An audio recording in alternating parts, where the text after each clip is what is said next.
संभाजीनगर जिल्ह्यातील सिल्लोडमध्ये डॉक्टर रोशन ठाकरे आणि डॉक्टर किरण ठाकरे हे डॉक्टर दाम्पत्य प्रसूतीची परवानगी नसतानाही अवैध गर्भपात करत असताना आढळून आले। त्यांच्यावर कारवाई केली जात असून या प्रकरणी आतापर्यंत 11 जणांना ताब्यात घेतले असल्याची माहिती पुंडलिकनगर पोलिसांनी दिली आहे।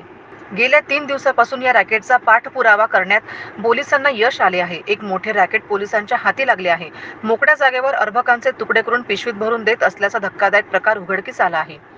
छत्रपती संभाजीनगर शहरातील गारखेडा परिसरात राहणाऱ्या देवगिरी अपार्टमेंट या उच्चभ्रू वसाहतीमध्ये गेल्या आठवड्यात महानगरपालिकेच्या आरोग्य विभागाने आणि पुंडलिकनगर पोलिसांनी संयुक्तपणे छापेमारी करत गर्भलिंग निदान सेंटर उद्ध्वस्त केले होते।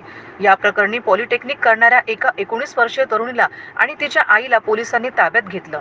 शिवाय 12,78,000 रुपयांपेक्षा अधिक रक्कम आणि गर्भपात करण्यासाठी वापरण्यात येणाऱ्या असलेल्या लॅपटॉप, सोनोग्राफी मशीन, मोबाईल आणि इतर काही मेडिकल देखील पोलिसांनी जप्त केलं होतं। धक्कादायक म्हणजे मातृदिनाच्या दिवशी गर्भलिंग निदान केंद्रावरती ही छापेमारी करण्यात आली होती, तर दुसरीकडे जिल्ह्यातील वाडूजनगर परिसरात असणाऱ्या बकवानगर भागात गर्भपात आणि गर्भनिदान सेंटर चालवणाऱ्या फरार आरोपी आशा वर्कर वैशाली जाधव हिला 4 महिन्यानंतर पोलिसांनी बेड्या ठोकल्या आहेत। शिवाय अवैधरित्या गर्भपात करण्यासाठी औषधी आणि किट पुरविणाऱ्या दोघांनाही पोलिसांनी जेरबंद केलंय। वैशालीने राहत्या घरी सुरभी मदर केअर सेंटर स्थापन करून अवैधरित्या गर्भपाताचा गोरखधंदा सुरू केला होता। या प्रकरणी वैशालीची कसून चौकशी केली असता तिने गर्भपात करण्यासाठी वापरण्यात असलेल्या गोळ्या सुनील मेघारे आणि डॉक्टर गणेश समंडकर यांच्याकडून घेण्यास सांगितले। त्यानंतर पोलिसांनी या दोघांच्या ताब्यातून गर्भपाताच्या 93 गोळ्याची किट जप्त करून गुन्हाही दाखल केलाय। दरम्यान या सगळ्या प्रकरणाची पाडमुड सिल्लोड पर्यंत पोहोचली असून यामध्ये पुन्हा एकदा एका आयुर्वेदिक डॉक्टरसह 11 जणांना या प्रकरणी पोलिसांनी ताब्यात घेतले आहे। सिल्लोडमध्ये गर्भपात करून अर्भकांचे तुकडे करून पिशवीत भरल्याची माहिती देखील समोर आली आहे।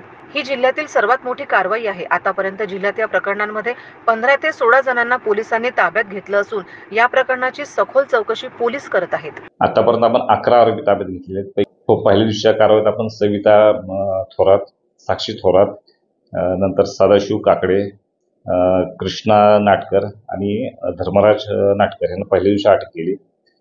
14 तारखेला आपण सतीश टेहरे याला अटक केली आणि त्याच्यानंतर आपण 16 तारखेला किंवा 17 पहाटे म्हणा डॉक्टर रोशन ठाकरे, अंबाई तालुका सिल्लोड, नंतर गोपाल कळंत्रे, नारायण पंडित आणि संदीप काळे यांना अटक केलेली आहे।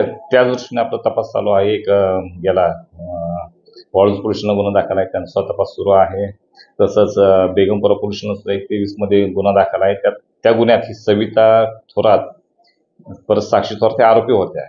बेगमपूरच्या गुन्ह्यात साक्षी थोरात त्यावेळी अल्पवयीन असल्यामुळे तिला परीक्षा कारणास्तव बेल मिळाला होता, त्याच्यामुळे तिला त्यावेळी ते अटक नव्हते। आपल्याकडे तिला अटक केलेला आहे।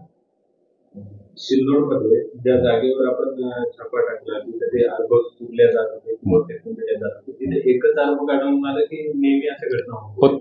त्यावेळी रात्र आपल्याला थोडं पावसाचं वातावरण होतं। आपण एकच जे आपण परत शोध घ्यायला जाणार आहोत। अजून काय मिळालं नक्की आपण तपास करू। ठळक घडामोडींसाठी देशोन्नती न्यूज चॅनलला सबस्क्राईब करा आणि बेल आयकॉन प्रेस करा। मुंबई, पुणे, नागपूर, मराठवाडा असो का विदर्भ, राजकीय, सामाजिक, शैक्षणिक क्षेत्र असो का क्रीडा, सर्वच घडामोडीचे विश्लेषण पाहायला विसरू नका। फक्त देशोन्नती न्यूजवर।